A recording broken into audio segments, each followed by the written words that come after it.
final session is on the title of The Centrality of Class to the Irish Struggle, and as our speaker we have Finbar Cullen, who is very reticent about his being talked about personally, but he's a lifetime activist. He has worked with the Irish Institute, Ireland Institute, and has worked tirelessly in the Pierce family building, the museum, and continues to provide us with lots of well-researched knowledge and he's going to give some of that here today. So a big welcome to Finbar. Okay, thanks. Is it okay if I sit down, or do you want me to stand up? Seems it's just a small group of us here. Okay. Right, thanks Colin for that, and thanks to the forum for inviting me to talk about class this morning. Couple of things just before I begin. First, the title I was given and agreed was The Centrality of Class. And I noticed on Tuesday that the title on the programme is The Centrality of Class to the Irish Struggle. I thought about it for a few hours and decided I'm going to give the paper I was preparing. It's all totally relevant to it. If people particularly want, it might be a good idea when we get to the discussion stage afterwards to talk about the national question specifically in Ireland. I think everything I have to say generally about class is relevant to that and important to it. Colin has thankfully abbreviated the bio he was preparing last night, but the things I say if I'm going anywhere anyone asks me is I'm an activist and I'm a Marxist. And there's two things about that I want to say before I begin. Is that for me, my Marxism is one, primarily a theory of human action. It's the things that people do, men and women in society, that do everything. You know, there are kind of deterministic views of Marxism that emphasise the structural over that, but without the idea of human action, Marxism means nothing. He famously said, history does nothing, abstract forces do nothing. It's the actions of men and women in society that do everything. And of course we know, again, that he also said we don't do this in circumstances of our own choosing. We do it in the conditions and the circumstances that we find ourselves in. So we don't have unlimited freedom, but we always have freedom of action, we always have choices. The second thing is, as a Marxist, we live in society, and every person, every organisation, everything to do with human society is inescapably anchored in the social relations that arise out of being in society. Nothing floats free from it, nothing comes from outside that, and everything exists in relations to each other. And one of the kind of examples I used to use about that is I was studying in Trinity as a mature student in 2002, 2006. There's a whole community there, a real community. You don't know half the people in it, but we have very real material relations with each other. And you know, that we're not floating free in society. The people that do the cleaning, the people that deliver the food, you know, as well as the people that sweep the grounds, as well as the security staff, the lecturers, the students, the people that, you know, supply things from outside. There's a whole community, and they're giving rise to a whole set of material relations between us and other people. And again, one of the problems in a class society is that we don't control those relations. We're not able to determine those relations for ourselves.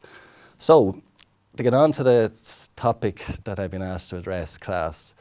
I always think like it's important in any concept when we're talking about it to ask that questions, what do we mean?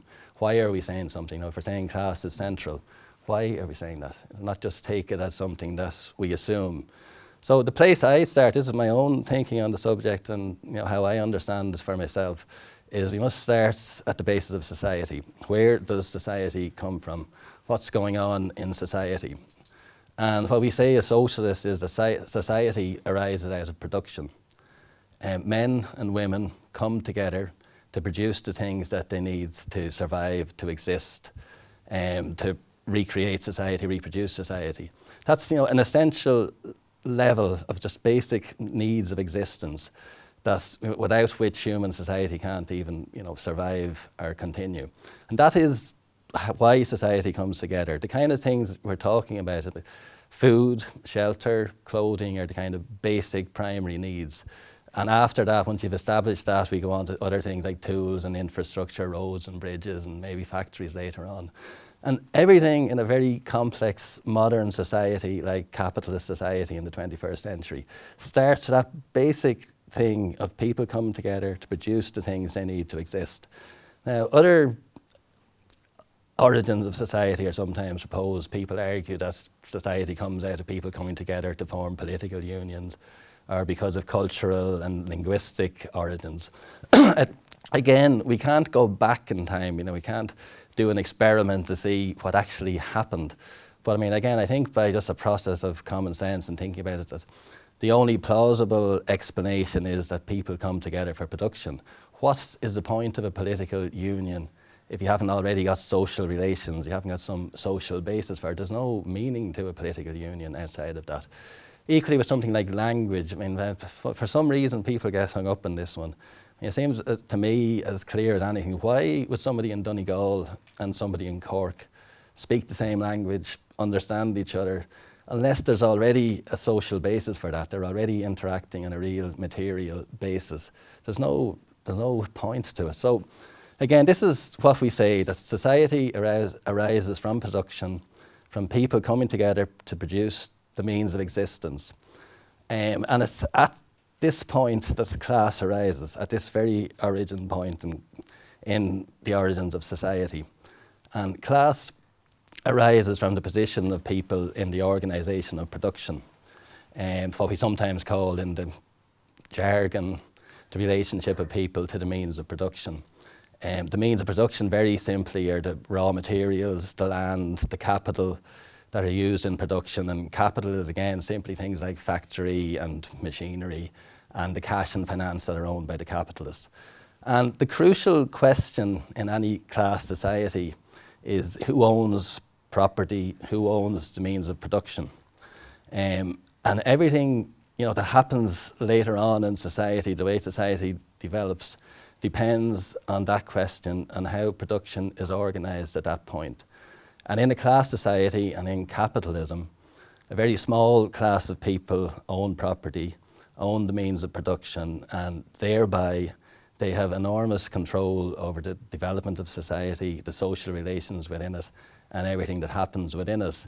And the huge mass of propertyless people, the men and women of no property, are forced and obliged to sell their labour to the capitalists in order to secure the means of existence in this society. So, and the first class, the property owners, are simply the capitalists. Sometimes we use the term the ruling class, sometimes in the jargon the bourgeoisie. The second class, the propertyless people who are forced to sell their labour, is the working class, and again in the jargon sometimes the proletariat. So, what I want to say is, starting from that point with class arising there, this simple division into classes affects everything in society, everything that happens in politics, in law, in education, in culture. The whole of society starts at that point, and this division, infects everything in it, or influences it and shapes it. So the first thing I want to talk about, very briefly, a lot of these ideas and arguments, I'm just going to throw out the bare bones of them. We couldn't go into the depth and complexity of them if people want to dig into any particular thing later on. But it has to be left kind of as a sketchy thing. But the first thing is what's sometimes called alienation. And the more I think about this, the more crucial and existential an issue I think this is. Basically, the argument here is because we don't, the working class, we don't own the means of production. We're not able to determine our own social relations with each other. Somebody else is controlling that. We're not able to control what we produce, how we produce it, why we produce it, how we distribute it, what we want to do with it. We're not able to control the very thing that's at the basis of society. So in this sense, we're alienated from ourselves. We're not able to freely come together to determine the society that we want and how we relate to each other as people. It's a problem that clearly can't be solved in a class society. The only way is to move beyond that. But I think if we think about that, that is a crucial issue for us. The second thing is the state, which I think the forum has discussed elsewhere and will continue to do in the future. Again, in a class society, in capitalism, there's an unavoidable and unsolvable clash of interests between classes. Lenin used the term the irreconcilability of class antagonisms, but what it means simply is that in a class society, the interests of the capitalist class and the working class can't be met at the same time. It's impossible to meet them. And again, I think going back to what I was saying at the beginning, the crucial class issue, and as far as I have come to conclude, the real core of the class struggle and the class issue is ownership. Nothing else is existential in a system like this for either the capitalists or for us. So this is what we're saying about this irreconcilable clash of classes at the heart of capitalist society, of any class society.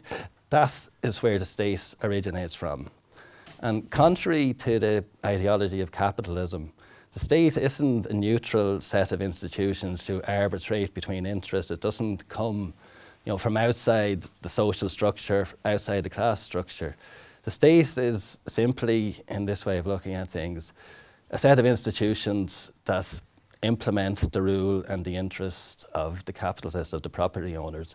And one of the core functions of a state is to ensure and protect and propagate property rights. And I think if you dig down, even into a very complex, developed, modern society like we have today in Western Europe, that everything out there, law, politics, education, culture, is all the time protecting those core interests and promoting them, and that idea of private ownership of property. And again, this has huge, I think, implications for us when we think about struggle and political struggle. Which we will always do. I mean, this society and life is complicated, and I think sometimes there are bound to be contradictory answers for us because we're going to live in a class society. But we confront the state everywhere in society. We continually make demands on the state. For instance, in the water campaign or in the housing campaign that's going to come now. And I think that's right. I'm not arguing that we shouldn't do that, but I think when we're doing that, we have to remember that we don't believe the state is a neutral set of institutions. We don't believe that the function of the state is to provide those things for us.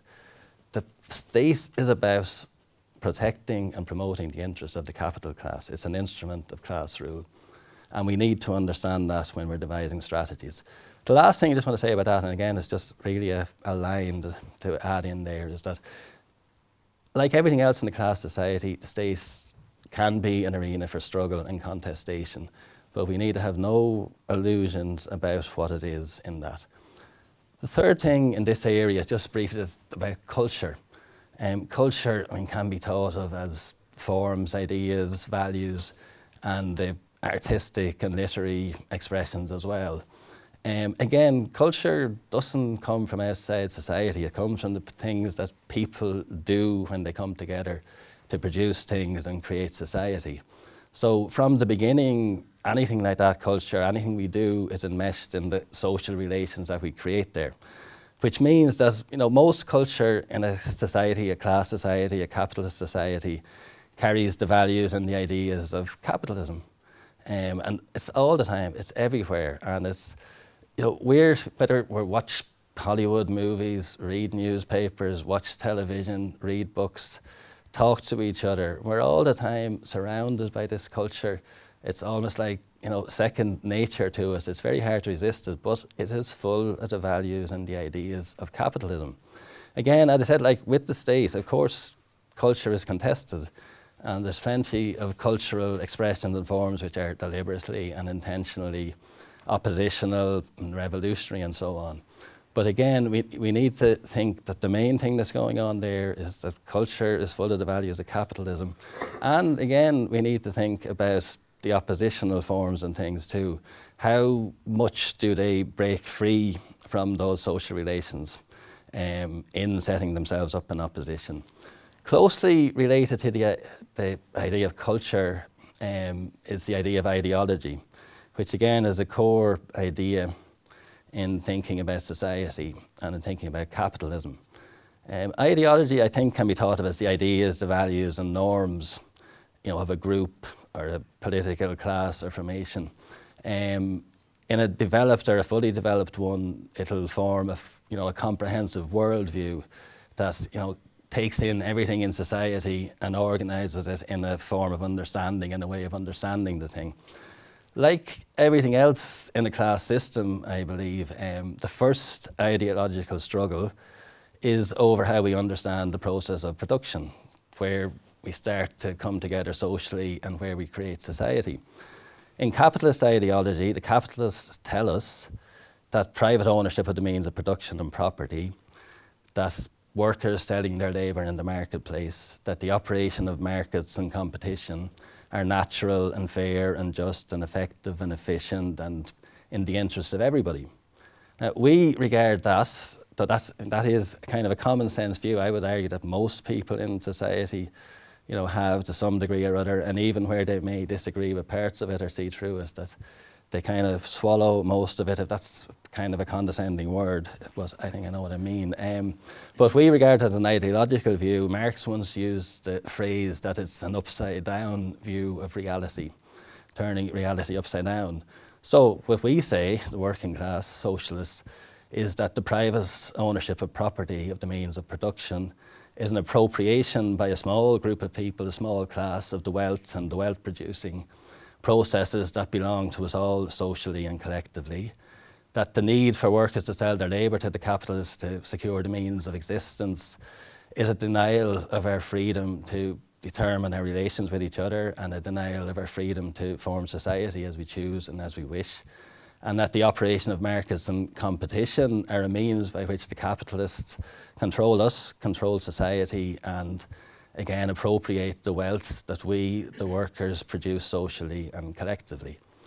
But out of this upside down view, out of this ideological view, capitalism goes on to form, as I said, a comprehensive worldview that embraces almost everything within society. And it normalises and it makes common sense to people, this idea of ownership and all the consequences of it as it spreads out through society. And it's terribly hard to counteract, and it's terribly hard for us to keep those ideas clear in our heads, because we're living in this society and we have to engage with it all the time. One of the other things at this point that I usually say about this is that capitalism and society are not static. They're always in a constant state of movement and change. Now, definitely not in my view of profound revolutionary change, of change in the core principles of organisation, which is around ownership. But if you think society arises out of men and women coming together to act in the world, to do things together, to produce things, and then all the other things that arise out of that, it's all the time in flux and in change, and different things are happening and going on. And the ideology of capitalism is very flexible and adaptable too. It's not static and stuck in time. And it can adapt things and co-opt things that start off as oppositional and ostensibly revolutionary or contradictory. An easy example, maybe not the best way to address these things, is in culture. I certainly know in my own lifetime that there were forms of music and ways of dressing that, whether it was punk was supposed to take the machine and the big corporations out of music, and we'd do it ourselves, and we wore Doc Martens and whatever we wore, kind of thing. But the system just soaked all the stuff up and sold it back to us as products, and we bought it, and I continue to buy it. And I'm still wearing my Docs 30 years later, kind of thing, but that's the product that they sell to me. I'm not doing anything particularly revolutionary by doing it. A much better, I think, and a deeper example of this is if we think of family, gender and family relations and practices, they change all the time to meet the needs of class society. They're not stuck in any particular point. If we think of this in the 21st century, at this moment in time, capitalism, obviously no longer promotes the idea, on the whole and broadly, of a domesticated female in a heterosexual family with a male breadwinner going out to, bring the bacon home. But what it does all the time is it harnesses these new forms and practices and identities around gender and family in its own interests. So, in this moment in time, and it's increasingly more difficult, but two incomes are needed to buy a home, to finance a family. Female participation in the labour force provides needed labour power, and also by systematically paying women left, and this is the fault of the system, not of women entering the workplace. They depress wages throughout the system. And it takes these new gender and family identities and relations, commodifies them and sells them back to us as products from everything from childcare to fashion and so on. So I mean, that's what I'm saying all the time. You know, this wasn't the way capitalism looked at gender and family in the 19th century, you know, or in the first part of the 20th century. So I think the crucial things for us to remember is that this system is enormously flexible and moving and changing. It's not stuck in a point, but it's all the time promoting its own interests. It's not doing things to help us.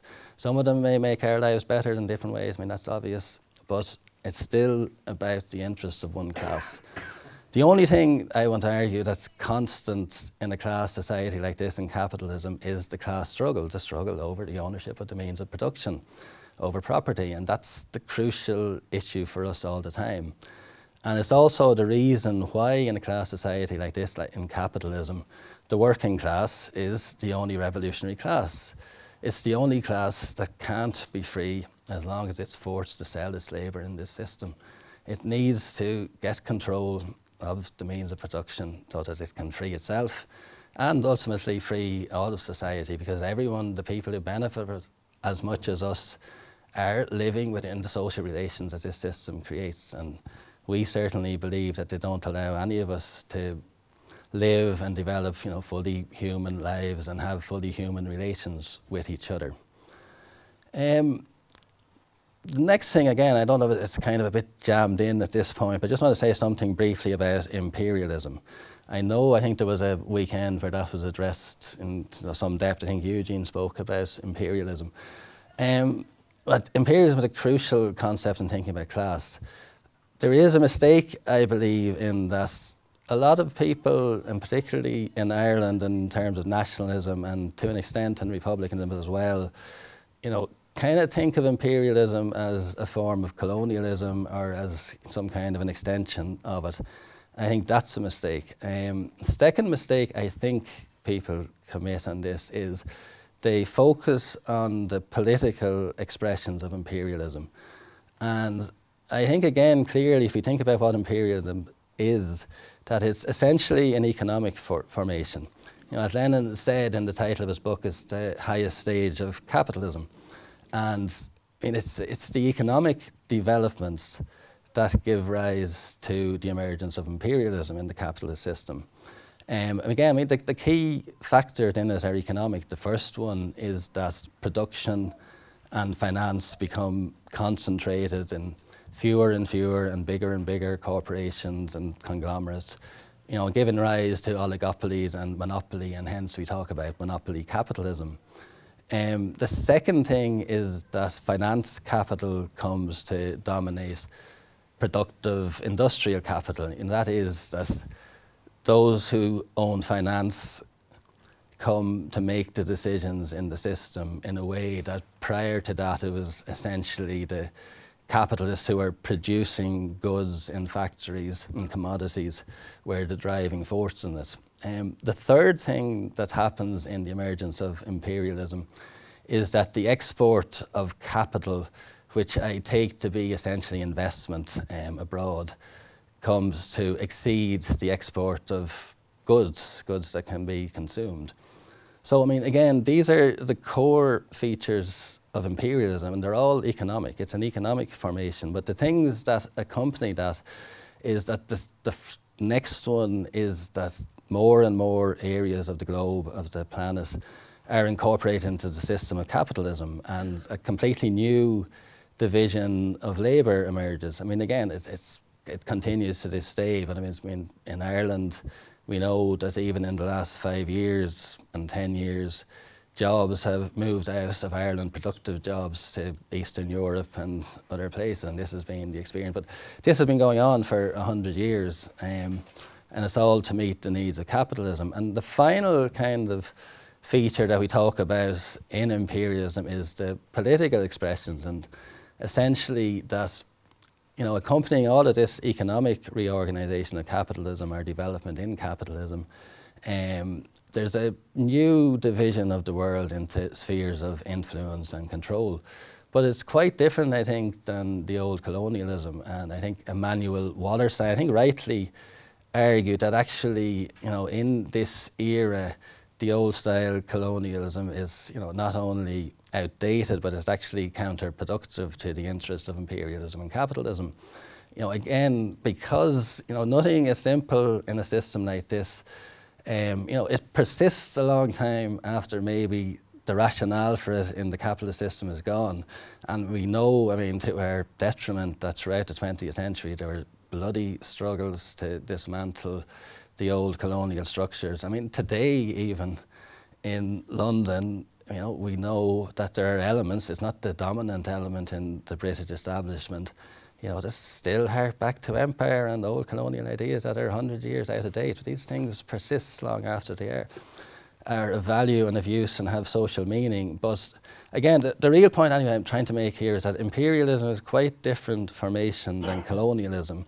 And it's an economic formation that's rooted in capitalism, and therefore, again, as we say from the beginning of this paper, that the class issue is the central issue in imperialism, just the same as it is in any form of capitalism, which has enormous consequences, for thinking about the national question, which we can come to a bit later on, I think. But, the answer isn't anymore, in any case, if it ever was, simply dislodging, the political expression of this system. We have to address the core economic issue at it, which is the class issue, is the ownership of property. It's Connolly was saying this, for decades before 1916. It's not new. People understood it. But again, I think time and time again, we have failed to understand this properly, and we keep losing because we don't understand it properly. Going on, I think, to the, again, kind of doing it anyway, but I kind of termed this part of the paper about the practical application of these ideas, so it doesn't really match up to that. But the first thing in this part anyway is about theory and practice. And again, there's two sides to this. Theory that isn't intended to be put into action, that is, theory is about understanding society, but it's also about equipping us to take action in the world that changes. So theory that isn't intended to be put into action may be at best a pleasing intellectual exercise, but it's pretty useless. But equally, action that isn't informed by theory and carefully thought out theory is pretty useless as well, and is doomed to fail. It's the number of times in the last few decades that I've been at meetings like this and forums where people stand up in the middle of it and say, well, we've had enough talk, we've had enough theory, let's have some action. Fine, but we need to do both. They go hand in hand, and one without the other is useless. And we certainly haven't got enough theory at this point, and we haven't got enough, clear thinking on the issue. Second thing related to that too is that, I really believe, I think it's, impossible, but there can be no spontaneous understanding of a system as complicated as capitalism by any of us, but not by the working class, not by our experience in the world, not by our experience of facing up to capitalism in our daily lives. I really believe that, understanding, theory, knowledge is a collective enterprise that takes place, over centuries, that none of us, can ever be completely creative or come up with a completely new idea, that we're all collaborating together and thinking and arguing and debating and developing these ideas. And it's something that we need to, keep doing all the time. It's an essential part of political struggle, I believe. Again, at this part of the thing, the national question is one of the things I want to address. Again, there's a tendency, I think, at times in parts of Irish nationalism and parts of Irish republicanism and in parts of the left to regard the national question as a peculiarly Irish thing, which it's not. I think every country in the world has had its national question at one time or another, and continue to have them today. And the reason that the national question in my view, is about national democracy. It's about, three things: democracy, sovereignty, and independence. Again, like in a system like we have, where there's capitalist ideology and we're trying to contest it, the meanings of those words, are much abused and bandied around. And we can discuss that later if people want to. But for the moment, what I want to say about that is that if we don't have a class element in our understanding of democracy, sovereignty, and independence, we won't be able to address the national question. We won't be able to address the idea of national democracy properly. Because the core idea, the core issue behind them, again, I want to keep arguing, is, in democracy, what we want, is full, real democratic decision-making power over all aspects of our own lives, over society, and that includes the economy. And most of the ideas of democracy that are out there are about political democracy, and we sometimes in Marxism use the term bourgeois democracy. But it's not democracy. It doesn't give us any decision-making power over these things in our lives. I don't believe I have any real decision-making power. I get a vote every 5 years, and the choice of party we have to vote for, is bad enough. But even if you had good parties in that system, the system is not designed, that system of democracy, to give us any real power in society. So as I'm saying, that we need to think about these things, and when we look at the national question, if there's no class element in a programme for democracy, sovereignty and independence, again, as Connolly pointed out many times, we will end up to continue to be ruled by them, by the capitalist class. I think Ireland in 1922 is a very good example of this, 1921-22. A certain limited amount of self-government was given in the Free State, but because the class issue was never addressed in that period, and there's an argument that the Civil War can be seen in one interpretation or one part as a counter-revolution to, that suppressed the part of that revolution that would have had some interest in the class issue. Again, I don't think it was at that point ever fully formed in the struggle anyway. But it wasn't addressed, and I don't think we've ever, at any period, exercised real democracy, sovereignty or independence in Ireland. And it's, in my view, because we haven't put the class question into it. Again, a way I think of that is, the failure, again, don't get me wrong, I'm not saying we shouldn't, socialists, Marxists, Republicans have participated in the national struggle. That's, it's not what I'm saying at all. I think we're quite right to do. I think the things that we didn't do at that time, the failures, were that we didn't get the class issue onto the agenda of the revolution, of the national struggle. We didn't fight for working class leadership of the national struggle. To an extent, the Labour leaders at that time, while they were, don't misunderstand them, they were behind the national struggle and they supported. But after Connolly, in my view, they stood back from the leadership of it, and they gave the leadership of the national struggle, the struggle for national democracy, up to the Republicans and the Nationalists, with the inevitable, consequence that the class issue wasn't addressed at that time. The final thing in this part, I just want to say something because it's a crucial factor in society too for us, is about social democracy. And social democracy, I think, can be, characterised as thinking, politics, groups that I think we should accept are on the left, but they're not socialist in the sense that they don't have the class issue as part of their agenda, that they don't have social ownership as part of their programme. And again, as I say, like everything in a system like this, in a class system, is contested, even though the ruling class and its interests are dominant and generally expressed throughout society. And it's obvious if we look at social democracy in Western Europe after the Second World War, that serious social democratic gains were made in terms of public health systems, social welfare systems, universal education. That I think it'd be wrong as well as stupid to deny, improve the lives of ordinary working people. But the problem, again, as I see it, good and fine as that is, that it's still leaves us, it leaves every worker, every working class person obliged to sell their labour to capitalists in the marketplace in order to get the means of existence. That we still are not one step further to controlling the system, you know, to taking control of our own lives, to taking control of society, to determining how we relate. As I say, basically, again, every part of our lives relate to each other as human beings and determine, you know, how we create society. Equally, as I say again, this constant theme that everything is contested all the time. You know, gains that are made in social democracy, because they're not fundamental, they're not existential issues. You know, if you take something like taxation, I think again, rightly, we talk, you know, about demands for taxing the rich and increasing tax on wealth and so on.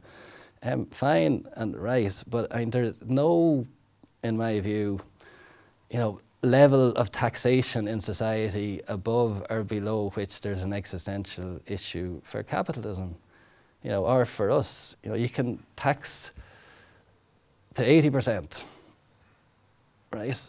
If you still own the means of production, you're still appropriating the vast amount of the wealth that is created socially by workers in that society. You're not changing the actual basic structure of the system. You're not taking power in society away from the capitalist class to the working class.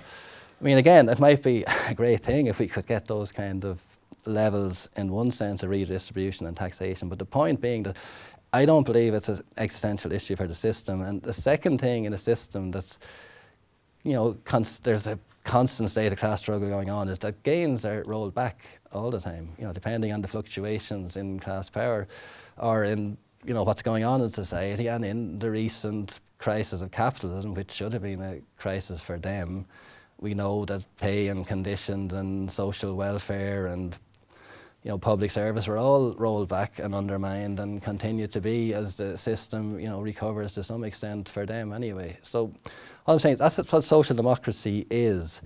And in like the concluding part of this, I mean, it's very brief, just want to address some of the consequent strategies. Any strategy that we have in any area of struggle, again, I mean, it's what we're saying all along is that we have to recognise the centrality of class, the struggle.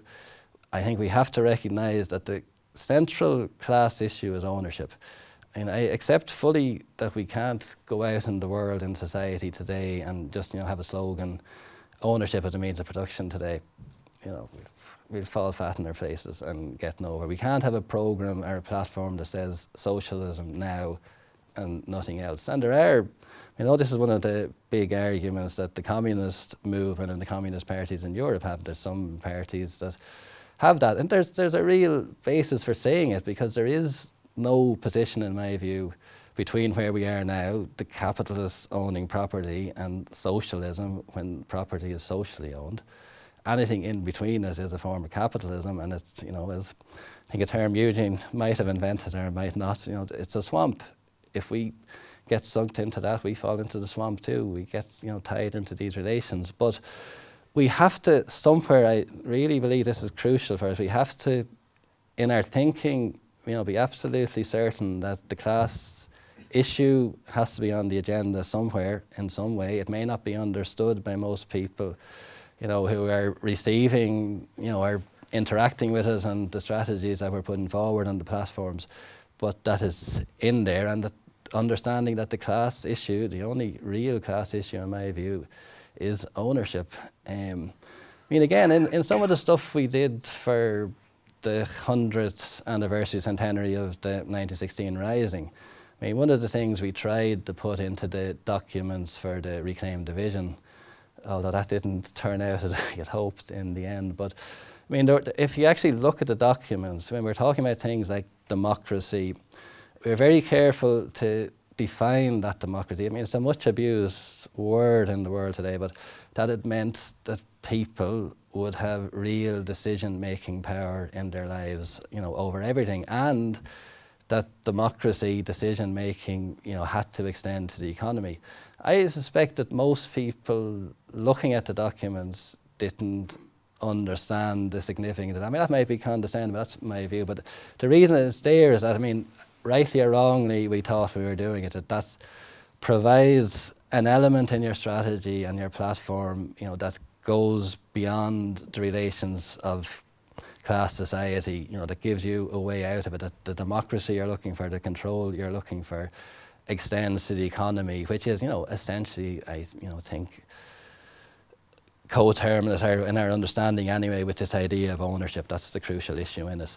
The second thing, you know, is alliances. I mean, again, I think we, certainly the socialists, social republicans, Marxists, communists, you know, we're almost inevitably going to end up forming alliances with groups and parties and organisations and others who don't have class politics. I mean, the two core examples of it, the two groups I would talk about in Ireland, social democracy and nationalism.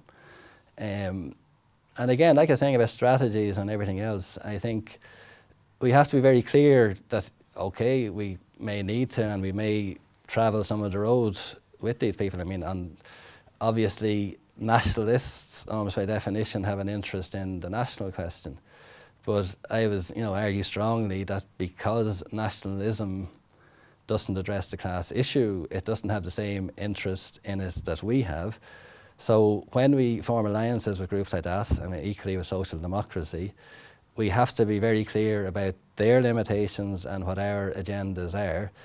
I'm not offering easy solutions, but I am certain that if we go into alliances with groups like that and we don't, you know, inject elements of class understanding into the platforms, and we don't hold that somewhere in our own thinking and our own positions, you know, we're going to fail.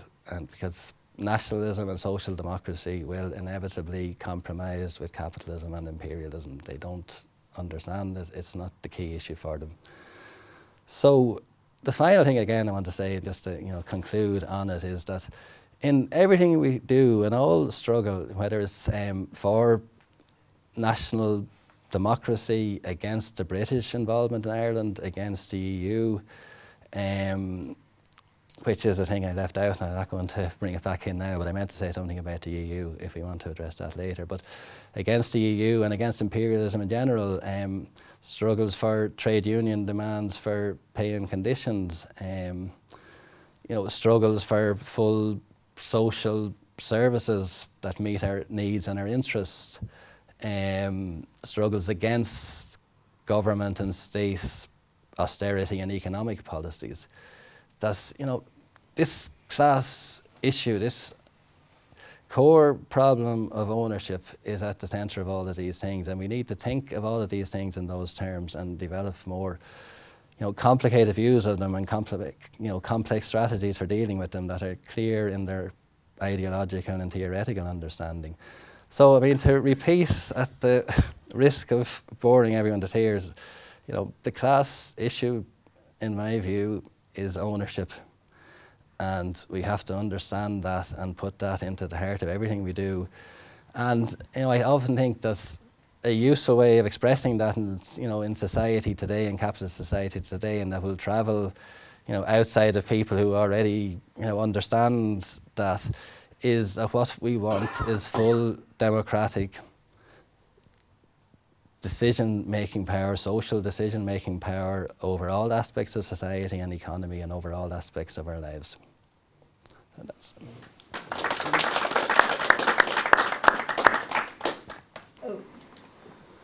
I'm kind of just elaborating a little bit on one or two things, and again, I don't want to bore people. One thing that I think is useful to say when we're talking about class or explaining about class is that we do, as humankind, have a history of thousands upon thousands of years of a classless society.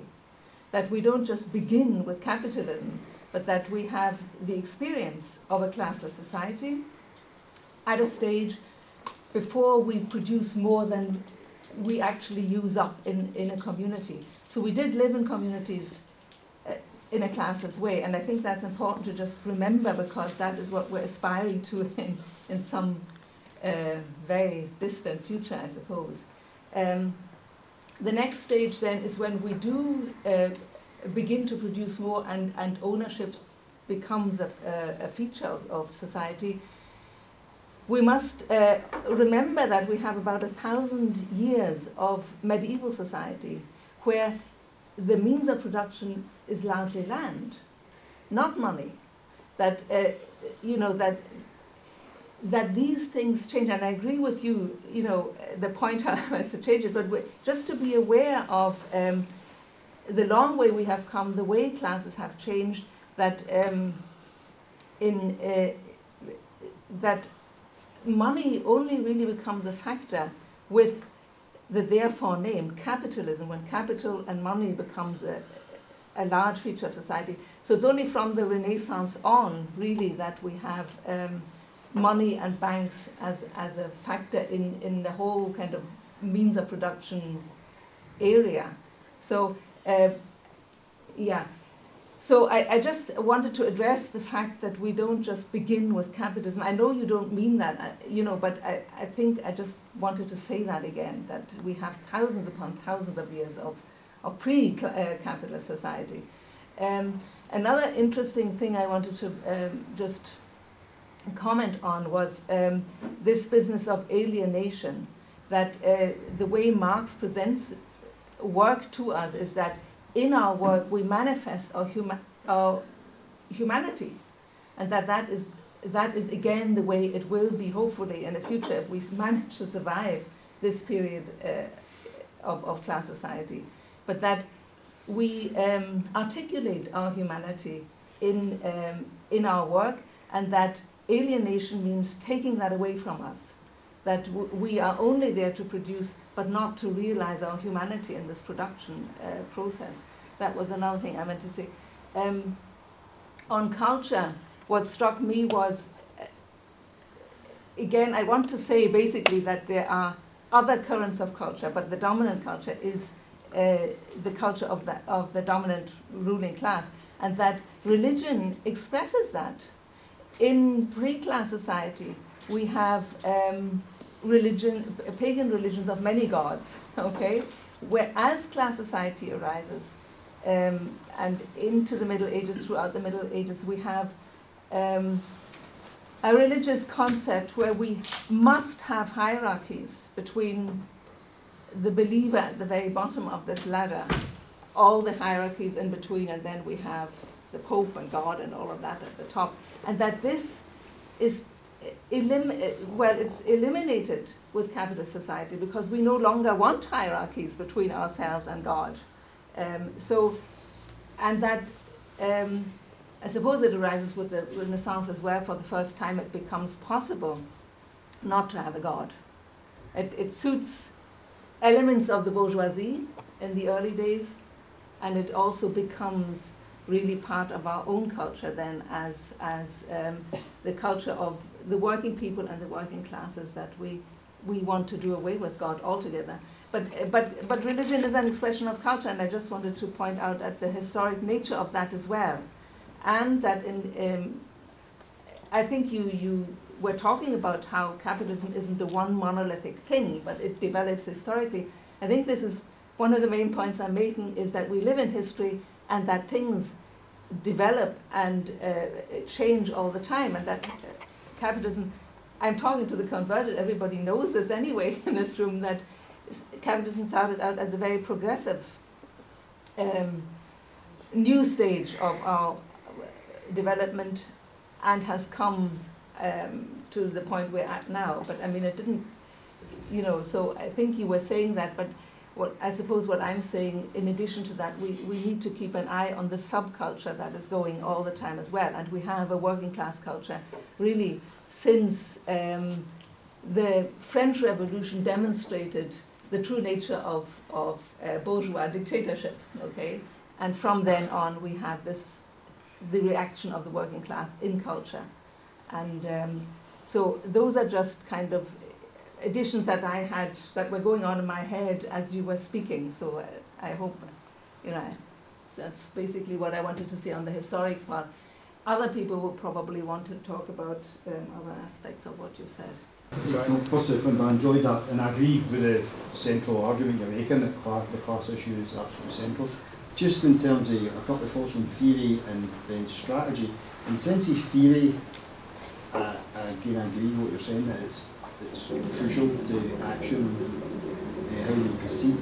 I'm just wondering though, in terms of, from my own experience, looking back at like Connolly's writings, or even Marx or Lenin or whatever, from this perspective, looking at people like Althusser and the ideology, but the difference in repressive state apparatus and ideological state apparatus, and even as reading, going back in terms of dialectics and Hegel's Master and Slave, what I'm wondering is it rather than us reading these texts as like reading a catechism or something, we just read them and that's it for the time, is it possible, do you think, to reread people like Connolly in the way that Althusser suggests, that sort of symptomatic reading, where we can look at different aspects there that are there that are maybe useful for us in terms of strategy? I'm thinking particularly like, say, the idea of class standpoint, the perspective that you're taking, because if we talk about strategy, and you've touched on the problems of republicanism, nationalism, even social democracy, but I would argue also like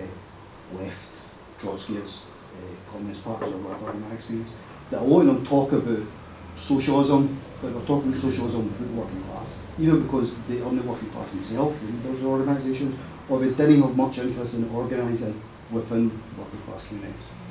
So in that context, Connolly's message, from my perspective, would be that class standpoint is crucial, and there's no shortcuts to that. You're either with the working class, organising for working class rule, or you're not. I'm just wondering what your thoughts on rereading theory in that way. Yeah, well, I think there's two things you're saying. I mean, the last point, I mean, is essentially, obviously I agree with you, I'm saying that the class issue, you're either with the working class or you're not. But the other thing, if I understand what you're saying, my view about any thinking or any theory, and I think it's one of the problems in the left and in the socialist movement, the Marxist movement, and it's everywhere. I mean, it's probably more surprisingly maybe, but shouldn't be surprising in the academy, among academics who are paid to think about these things and write about them professionally.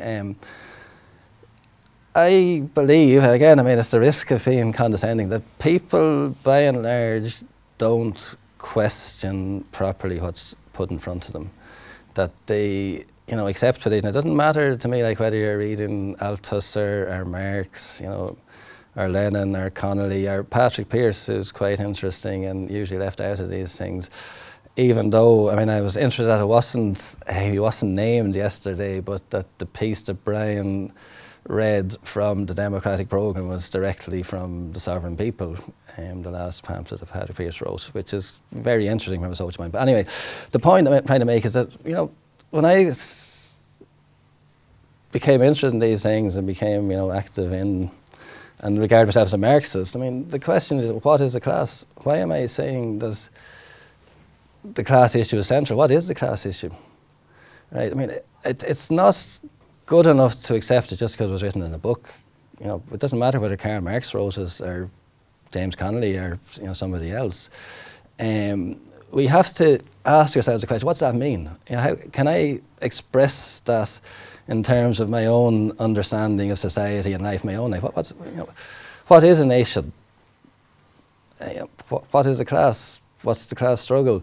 And I think that's to me, I mean, I don't know if I'm getting quite what you're trying to get at, but think about anything in class. I don't think we do. I mean, you talk about the Trotskyist parties, and I mean, again, I don't know, Colin and Eddie, I think were talking about some of this last night, but I mean, it's always struck me, I mean, it's true, though it's probably a bit of exaggeration to say that 100% this, but most of the members of those parties in Dublin, certainly, and probably in the 26 counties, are not from working class backgrounds. So again, I mean, we're not using the terminology of class and the concept of class that we're talking about here. We're using some of the other ones. So again, it's another thing which I left out as a thing, that this whole idea, again, it's an ideological manoeuvre, I think, in capitalism that's based on a material thing that capitalism does, but it divides people into groups.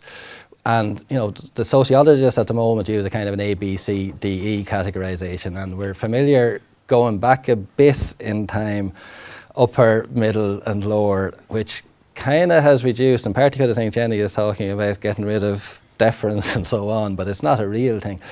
Middle class and working class. Now, those things are actually categorisations that are based on not the class issue, they're based on things like social background, income levels, education levels, type of employment.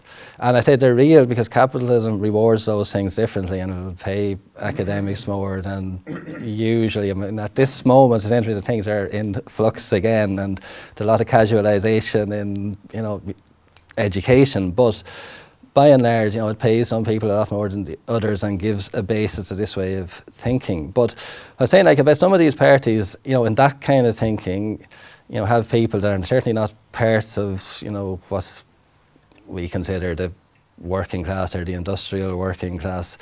But they never ask themselves the questions. You know, I mean, I don't think it's invalid for someone to be a member of a party because of where they come from. But they never ask them the questions about class and society. Why is this the makeup of our party? Why are not these people that we are talking about, and they do talk about them in that kind of way, members of our party? I mean, again, it doesn't, in my view, disqualify them, you know, make anything they do, you know, wrong, but they never even ask the basic question, because it will tell them something about society and it will tell them something about class. So all I'm saying, I mean, I think all of us, and myself as much as anyone, I don't think I have all the answers. I'm struggling at this like everyone else, that we need to ask basic questions. When you read anything, it doesn't matter what it is, it's the Irish Times, you hear something on the radio, you know, don't accept the stuff that's put out there unless, you know, you're sure you know what it means for yourself, to your own satisfaction. I think that's the best thing. Then, as I say, I regard that as a collective process. I don't think it's a thing, you know, that I can do or you can do. We go and lock ourselves in a room or in the library or whatever. I mean, okay, Karl Marx, you know, allegedly spent days and months and nights in the library, and he probably did. I'm not an expert on the biography of Karl Marx, but I mean, again, I would strongly argue that he didn't invent it on his own. He's a hugely important thinker. I mean, but there's a version of Jenny, it's not what you're saying, but I mean, there's millennia of thinking before that, you know, that is feeding into us. There's all that thinking going on and that argument in the international workers' movement and so on. You know, and we're all part of that, and that's what the process is about. Just sort of not a devil's advocate type of question, Finbar, but you're questioning the received wisdom of the Irish Times and RTE and whatnot. The problem, or one of the dangers that it would appear to me would be to then fall into the fake news, as in Donald Trump's fake news. I think that's a... I agree with you that we've got to question and we've got to ask further, and you know, what is the fake news? But I think, you know, it's one of those dilemmas we're always faced with, that the far right can manipulate to our disadvantage that some of these things as well. We're often faced with this thing now, as the neoliberalism is impacting on austerity that we're seeing, and the paradox that we're seeing, along with the sort of a left analysis we're seeing far right emerging again, and too often. I think I've always done it now. Yeah, Tommy, I mean, the first thing I say is, I mean, I'm probably, unlike you, too old, and I don't do social media. So I'm kind of protected from all that. I mean, I read about it because, like nearly everything in this damn culture and society, you can't escape it, you know. I've never watched a bloody television series probably in about 30 years, but I can tell you what's going on in half of them because it's reported everywhere else. I hear it on, you know. But going back to what you're saying, I mean, the Irish Times and RTE and The Guardian, I have to admit I'm a card-carrying liberal in this respect, and they're the media I consume. They're full of fake news. They're full of things that they know aren't true. I mean, they don't question things. I mean, it's interesting. I think social media is one of the reasons, but I mean, they've certainly changed a lot in recent years. It's not that there was a golden age when they were better, you know, but the amount of propaganda, I mean, I use propaganda not as a pejorative word, but, you know, as the making of a case, a partisan case that's contained in the news pages of the Irish Times is unbelievable. Lara Marlowe, I mean, is a good example, who, you know, apart from her infatuation with Emmanuel Macron, you know, has been openly writing in news reporting that, you know, in French society, needs to catch up with, I think, what she regards as, the kind of the neoliberal realities of modern society, and old practices of protecting workers' rights and restrictive practices on hiring and firing have to be removed, kind of thing. And this is just, such blindingly obvious common sense. And until someone like Macron sorts out the whole thing in France, they will never progress as a society. I mean, it's an argument, and it's fine. He's entitled to make it, but it's propaganda. It's not news. Daniel McLaughlin, who is reporting from Ukraine and Eastern Europe, and again, I mean, I have no problem with Daniel, McLaughlin having a view on what's happening there and supporting, essentially the Western view of what is happening, and what he regards as, democratic advance into these areas. But what he is writing all the time, and I mean, it's like being hit over the head with a hammer continuously, is, every paragraph almost he is telling you what you should think about it. I mean, he'll never, and it's not a two-way thing. He'll talk about the Russian-supported President Yanukovych, whatever the pronunciation, who fled after the thing. He'll never say the democratically elected president, who fled or whatever. But again, I mean, their argument, I don't expect Daniel McLaughlin to share my view of it, but what they're doing in that paper is propaganda. It's putting a case all the time. So, I mean, that's one part. I mean, again, it's like I said to the previous question, this is just my view. If I read anything, and I think everyone has to do this, you have to think about what you're reading. You have to make up your, make a judgment about it. I mean, and essentially, I regard there's facts and there's opinion and arguments, right? When do you distinguish those anyway? Two, I mean, it doesn't matter whether it's in the Irish Times or anywhere else. A fact may or may not be correct. Now, we don't have the time, even with Google, to fact check everything that we read and look at. So what we do is we make, informed judgments based on our own, existing knowledge and our best guess you can make in the thing. But I mean, you don't accept this, there is no source, of truth out there that's going to tell you, whether it's fake news or not fake news.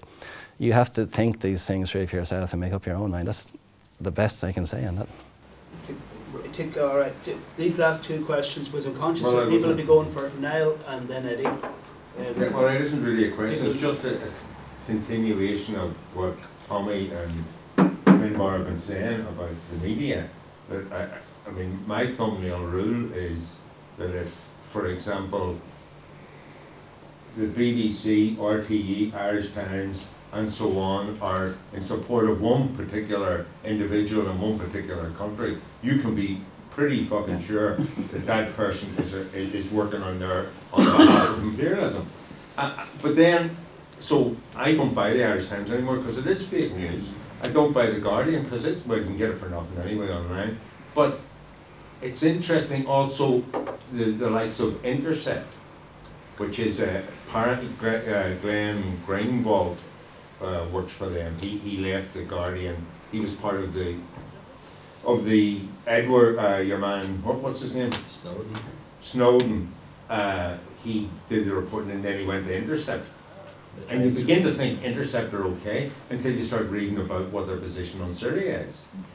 And lo and behold, it is just, when I was in Syria, it just came out that the Prime Minister of, the former Prime Minister of Qatar admitted that they were in cahoots with the Saudis, the Americans and Turkey to overthrow, what's his name, in Syria? Assad. And then Assange released a tweet, or what's his name, the guy that's locked up in Ecuador Embassy, and he said, Intercept had this information back in 2012, and it was given it, by Snowden, but they didn't release it. So the whole, of course, then you discover that Intercept is owned by the owner of eBay, but it's all mixtures of lies, but it's the class story. Yeah, just very quick comment. I mean, sorry, I had to go out there for a minute. The tail end discussion about the media and how we should approach them. I think the most important word in the English language is why. And every time you read anything, just say why. And the other point about it, don't even question everything. Lenin, as usual, a font of wisdom and all these things, he said in approaching and analysing any situation, the first question he asked himself was, who stands to gain? You know, and you know, when you're reading a story or been told a story, ask yourself that question, who stands to gain? And very often you'll find that it puts news, current affairs, everything else in a totally different context. And you see it in a different light. If you look at it that way, you know, who stands to gain? Who's telling this story? Why are they telling it? Who stands to gain? I think it's a good rule of thumb. I've got to thank again Finbar and everyone at Boss